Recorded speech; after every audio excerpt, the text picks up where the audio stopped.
they have fasted, we saw earlier. They have walked through all the path, perhaps barefooted.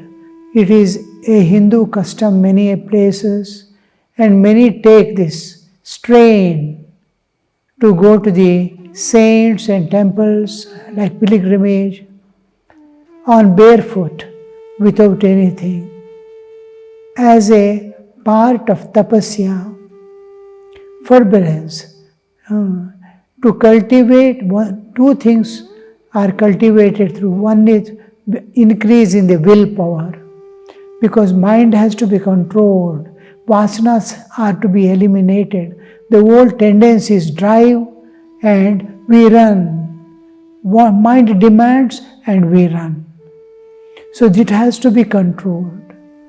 I have to put a dam across the flowing water and divert the water into the fields for cultivation. So this process in our own existence, individual existence, the nature has made such a way that whatever I see, the mind is always, every jiva is seeking in fact three things. I want happiness, I don't want suffering. I want peace. I want freedom. These three, consciously or unconsciously, all lives from ant to devatas, all, even grass, it wants happiness and not suffering. So these three things, you look at a tree, how it bends and grows.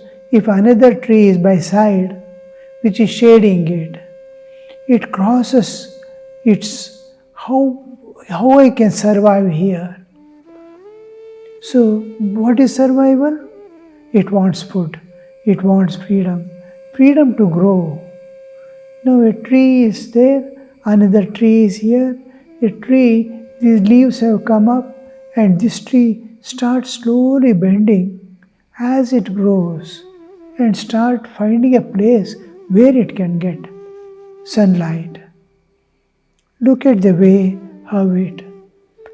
So everybody, it becomes, once we taste something nice, it becomes a tendency in us, what we call vasana, and remains. The moment I see a thing, I am attracted towards. The moment I see a thing, I am repelling from it. Raga, dvesha is developing. Likes and dislikes, attachments and aversions are growing in us. So how to manage this? I am being dragged from one side to the other. So here we have to exercise the self-control. The first discipline in spiritual life is sanyama, self-control. And this self-control comes from the disciplines, first thing, and tapasya, the second thing. Tapasya gives this power of willpower to control anything within myself. And once I have a thorough control over my mind, my senses, my body, my speech, my thinking, my feeling, then I have nothing to worry. I can keep my mind anywhere without being affected. I can participate in the world without being affected. Otherwise, I will be tossed. So here the tapasya comes into it. Another thing is to make myself, one part is purification, another part is I must feel attracted towards God. So I take some austerities for the sake of God. This walking to the temple on barefoot, going to the saints barefoot without taking food. Even in some days of the week, many people fast. in particular to please God. Does God be pleased with it? Now the fasting, walking with barefoot and all this, does it really please God?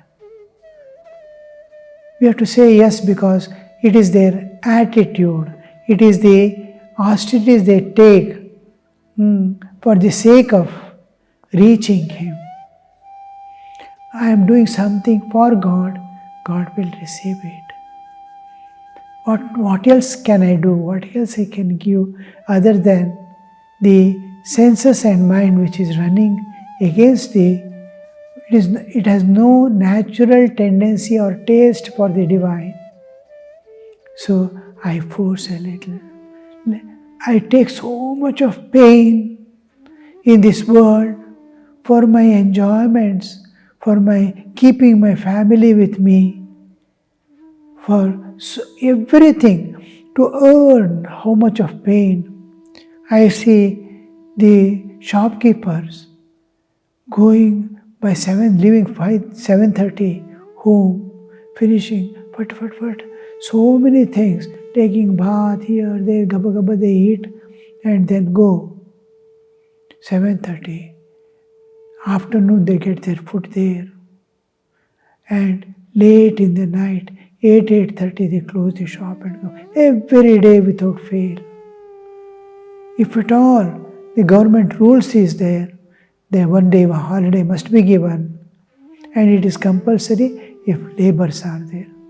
Otherwise it is not compulsory. So most of the shopkeepers work on holidays also because maximum number of people are free, they can come and buy and go. So here we see whole life. I saw many people, they keep cows also.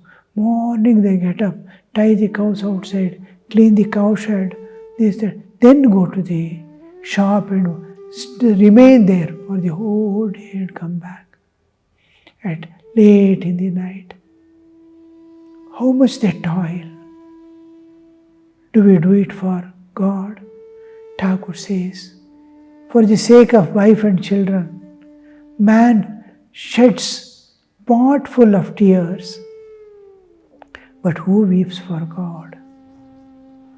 So, can you take a little strain for the sake of God also? I saw once, I was in Himalayas. I was going from Uttarakashi, I was going to Gangotri. From Gangotri to Gomukh. Gangotri to Gomukh is 18 kilometers, slow gradient. For 18 kilometers you have to walk on foot. It takes many hours. It takes about 10 hours to walk 18 kilometers up the hill. Here and there we have to 10 kilometers walking up the hill is little difficult. Here and there you have to sit for a few minutes, walk further. And this continues. We leave by about morning 6 o'clock. By evening 4 o'clock or so, it becomes so quickly dark and then it is chill. Nightfall is very chill.